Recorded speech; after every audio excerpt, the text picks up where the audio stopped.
বিশ্বনবীর সাথে যদি বেয়াদবি করে এটা অনেক বড় ধরনের বেয়াদবি, এটা রাষ্ট্রীয় আইন করে ওকে শাস্তি দিতে হবে, ঠিক কিনা? বিশ্বনবীর পারিবারিক জীবন নিয়ে যদি কেউ কটু কথা বলে, বাজে মন্তব্য করে, বেয়াদবগুলারে ফাঁসির রশিতে ঝুলানো। আসসালামু আলাইকুম দর্শক, আশা করি সবাই ভালো আছেন, আমিও ভালো আছি। বন্ধুরা, আপনারা জানেন ভারতের একজন বিজেপি নেত্রী নূপুর শর্মা নামে একটি মেয়ে আমার নবীকে নিয়ে বাজে মন্তব্য করেছিল। সারা পৃথিবীতে কিন্তু তুলপাড় সৃষ্টি হয়েছে। সেই বিষয়টি কেন্দ্র করে এই নূপুর শর্মাকেই কেন্দ্র করে এবার কঠিন হুঙ্কার দিয়েছে ডক্টর মিজানুর রহমান আজহারী। এতদিন পর্যন্ত কিন্তু ডক্টর মিজানুর রহমান আজহারী মুখ খুলেন, আজ কিন্তু সেই বিষয়টি কেন্দ্র করে কিছু কথা বলেছে। সেই কথাগুলো আপনারা শুনবেন, মনোযোগ সহকারে শুনবেন। যে ফাঁসির রায় চাইতেছে, ফাঁসি চাইতেছে নূপুর শর্মার আপনার মিজানুর রহমান আজহারী।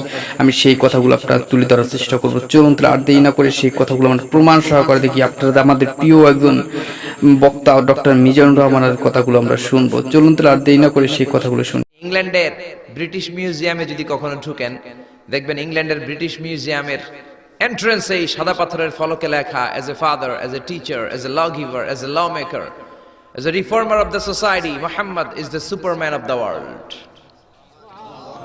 বাবা হিসেবে, নেতা হিসেবে, সমাজ সংস্কারক হিসেবে মুহাম্মদ হচ্ছে এই পৃথিবীর একজন সুপারম্যান।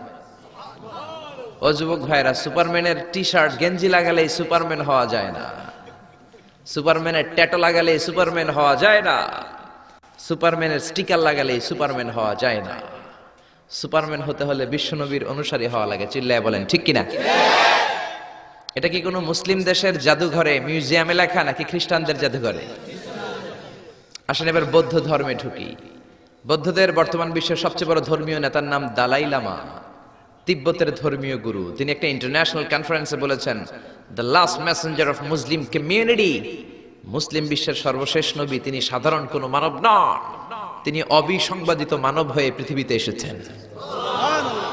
এটা কোনো মুসলমানের কমেন্ট নাকি বৌদ্ধদের কমেন্ট? সুবহানাল্লাহ কইতে মন চায় না? এবার আসেন খ্রিস্টানরা আবার কি বলে। মাইকেল এইচ হার্ট একটা বই লিখেছেন, বইটার নাম হচ্ছে দি 100, a ranking of the most influential personality in the world. পৃথিবী কাঁপানো 100 জন মনীষীর জীবনী তিনি সেখানে এনেছেন।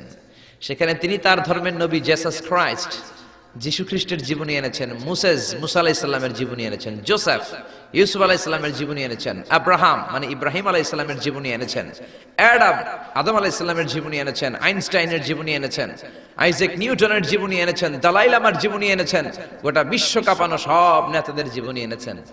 কিন্তু তিনি খ্রিস্টান হয়েও সর্বপ্রথমে র্যাঙ্কিং এ যাকে 1 নম্বরে রেখেছেন তিনি হচ্ছেন আমার নবী, আপনার নবী, পেয়ারা নবী, বিশ্ব নবী মুহাম্মদুর রাসূলুল্লাহ সাল্লাল্লাহু আলাইহি সাল্লামের নাম।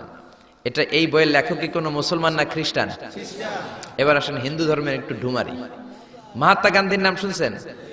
ভারতের অবিসংবাদিত নেতা, ব্রিটিশ খেদাও আন্দোলনের পুরোধা। তিনি